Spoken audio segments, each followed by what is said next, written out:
ఎట్టకేలకు అందరూ ఊహించిందే జరిగింది. అమెరికా నుంచి భారత్కు 205 మంది అక్రమ వలసదారులు వెనక్కి. యుద్ధ విమానం C-17 గ్లోబ్ మాస్టర్లో భారతీయులను తరలిస్తున్న అమెరికా ప్రభుత్వం నేడు అమృత్సర్లో దిగనున్న విమానం నేర చరిత్ర ఉన్నవారిని అరెస్ట్ చేస్తాం పంజాబ్ పోలీసులు. అమెరికాలో అక్రమంగా ఉంటున్న 18,000 మంది భారతీయులు అక్రమ వలసలకు వ్యతిరేకమన్న భారత్. ట్రంప్ వాణిజ్య యుద్ధానికి జిన్పింగ్ సై. అమెరికా బొగ్గు LNG ఉత్పత్తులపై 15% సుంకం.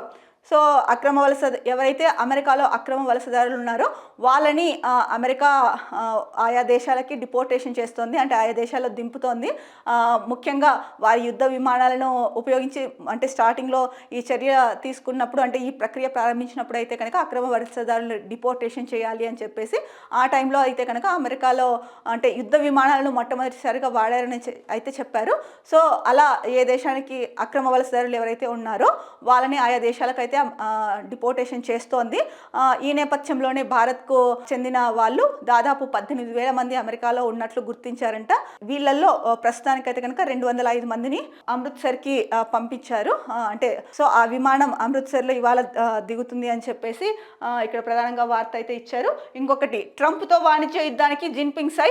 అమెరికా బొగ్గు LNG ఉత్పత్తులపై 15%. అలాగే ఏదైతే మనం 2 రోజుల క్రితం చూసుకున్నామో డొనాల్డ్ ట్రంప్ తన అంటే వాణిజ్య భాగస్వామ్యులైన కెనడా, మెక్సికో మీద దిగుమతులపై 20% సుంకం పెంచాడు.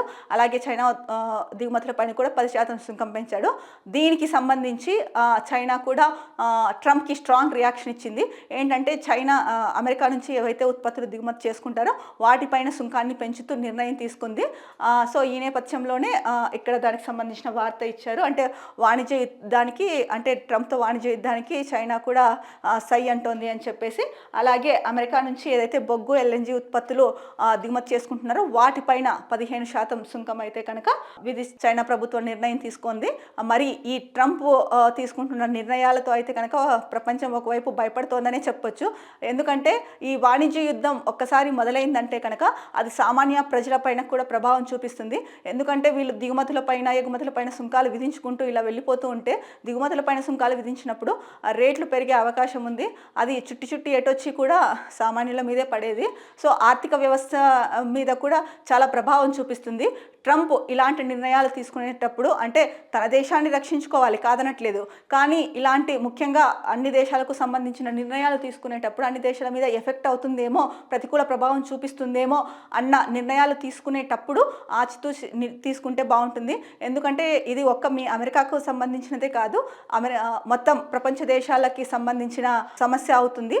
ఎందుకంటే ప్రపంచ దేశాలన్నీ కూడా మళ్ళీ అంటే కొన్ని ముఖ్యమైన దేశాలు, ఇప్పటికే వెనుకబడిన దేశాలు చాలా ఉన్నాయి.